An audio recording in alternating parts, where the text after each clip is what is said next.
Welcome back. We're going to be looking at redesigning the Pierce, a 1,230 square foot two-bedroom unit in the Lofts at 5300 project in North Atlanta. As you remember, when we looked at it on Monday, got a score of 7 out of 20. So let's see what we can do to improve that. Here's the plan that Matthew left us with, the demo plan.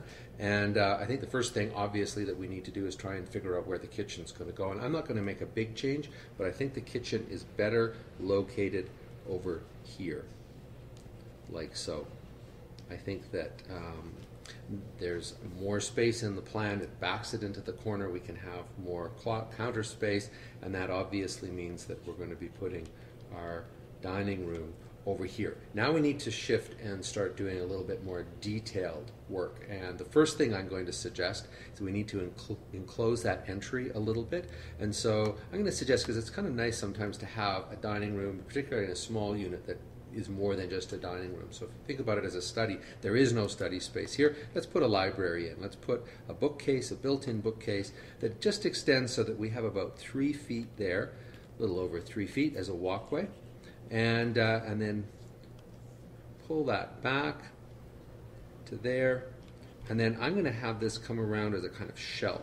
So we've got an entry shelf there, we've got a bookcase there, and it gives us just a little bit of detail so that when you come in, you have a place to put your laptop or a BlackBerry, your keys, that sort of thing. Gives you a little bit more definition of that front entry space, and it starts to get you around and into the rest of the unit so that you're not just there in the middle of a big empty space. What that also does is it gives us something to organize the dining room around, like so. And that takes care of that. I'm also going to suggest that what we need to do is similar to the alcove that's created over here. We need to do the same for the other bedroom. And so just simply extending this wall a little bit like that.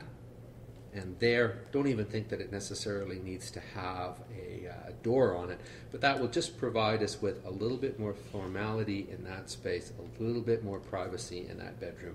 Overall, I think allows for that utility closet there to be concealed just a little bit. So now what remains is to try and get the kitchen, or sorry, the living room sorted out. Let me just clear this up a little bit. And basically, I think now we need to move the door. If we get that door over to this side, like so, then we've got a furniture area that's a little bit more, it's a little bigger, and it's against that wall. So I'm going to suggest that what we do is look at having kind of largish sectional. It's a nice thing to do, something like that. You'll see it in a little bit nicer detail when I show you my final drawing. We can get a table there. We can have a small, low surface there for a television. And what we've got, let me just show you now the final, is we've got a much better organized space. We've got one circulation space that runs right through the unit like that. We've got an entry space.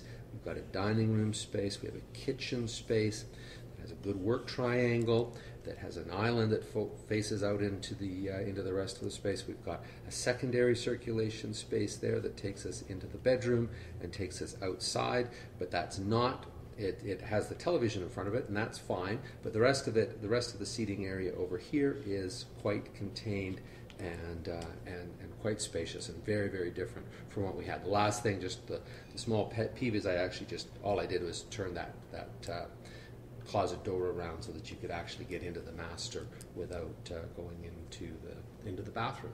So that's what I think we should be doing. I redid the slow home test, and it came out at a 14 out of 20. Of course, we still can't fix the outdoor living, so that's 1 point. Sighting we are not able to deal with, in the environmental performance points again, so that's 3. So there's a total of 6 points there, so we were able to substantially improve it and get it over that minimum design quality threshold. Of course, if we knew a little bit more about sighting, we might be able to if we could find the right unit, we might be able to get that score even higher. So as always, let's see what you have to say. Submit your plans, and on Friday we'll review all of them. Thanks for watching.